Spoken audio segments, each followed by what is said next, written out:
Hey y'all, I am here in my local flavor kitchen right here in beautiful Branson, Missouri, and it is a beautiful day outside.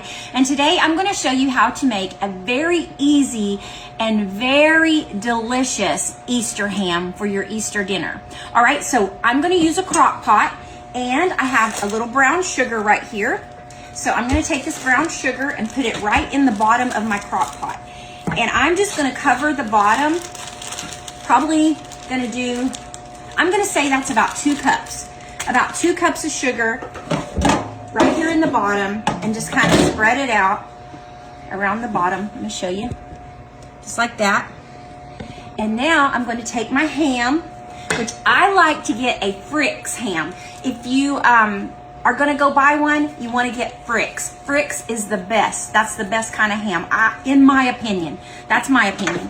So I'm just going to cut this ham open, and then we're going to put it in the crock pot. Now, I have used Cook's ham. They're pretty good too. Those 2 brands are the brands that I like to use, Cook's and Frick's, if you don't raise your own.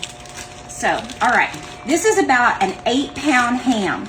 And the Frick's, get your juice and put it in there in the bottom too. The Frick's always comes with this little thing right here on the bone. So take it and put it bone down, just like that. And if you have a little bit of pineapple juice, which I happen to have a couple of cans of these from my Easter cake that I made with Satira. So I'm just going to use these. I'm going to put both of these in there. Let me see. Oh gosh, I don't have my glasses. I don't know how much this is.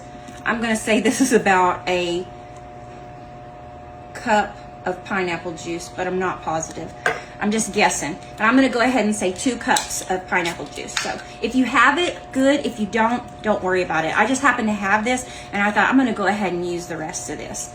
All right, so I'm just going to put this in here, and what we're going to do is turn it on low and go to work and let this cook all day long. So I'm going to go upstairs. I'm going to work all day. I'm going to let just however long it takes you to work, but I'm going to say about 8 hours. And this is going to be the most delicious ham you've ever put in your mouth. All right. So putting it on low, going upstairs, making sure it's plugged in. Done that before. Made a whole pot of beans and couldn't wait to come home to it, and they were not even plugged in. So, all right, here we go. We'll be checking back with you after work tonight, okay? It has been about 10 hours. This ham has been cooking for 10 hours, which is, I'm sure it is done. And we have had, woo, get you a little facial there. We have had a fantastic day here at Local Flavor. Been busy, busy, busy. And oh my gosh, look at this. Look how good that looks. Holy moly. And this thing, I'm telling you, is going to just, look at that. Oh, peel apart. Tender. And then those juices. Oh my gosh. That is so good. So what I'm going to do is I'm going to fish all the bones out of it. And get it mixed up real good here. This is going to be the best Easter dish. Oh, just feel around in there, because you're going to get, there's lots of little things that you might miss. There's always that little tiny thing there when this is the butt.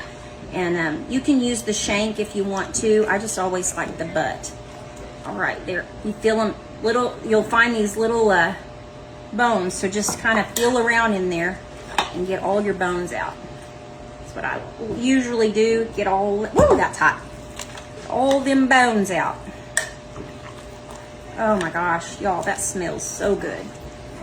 All right, and once we get all the bones out, see how it's just falling apart? Oh my gosh. So once you get all the bones out, I like to take some kitchen scissors, and then I just go in and just start shredding it like that with my kitchen. Oh, I feel a bone. Yep, see, there's a lot of little ones that you might miss. So be sure and feel around there. Don't want anybody to break their tooth off. All right.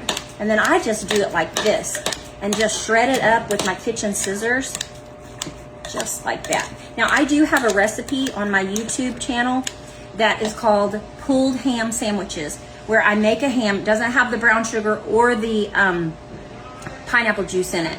I just cook it. And then I use the juice off the ham and make a white sauce. And we have pulled ham sandwiches, one of my family's favorite things. So that's on my YouTube channel if you want to search for it. And the title of it is pulled ham sandwiches. And I might have made those with Jackson, I can't remember. But anyway, this is how I do it. I just go right through there with the scissors, just like that. Get it all shredded up, give it a stir, leave it in those juices, oh my gosh. And then when you're ready to serve it, just take it out, put it in a dish, and look. And I know it's not sliced ham, you know, a lot of people like their ham sliced, but I'm gonna tell you what, nobody's gonna be complaining about this because it is delicious. Let's give it a try. You guys are gonna love this ham, I'm telling you.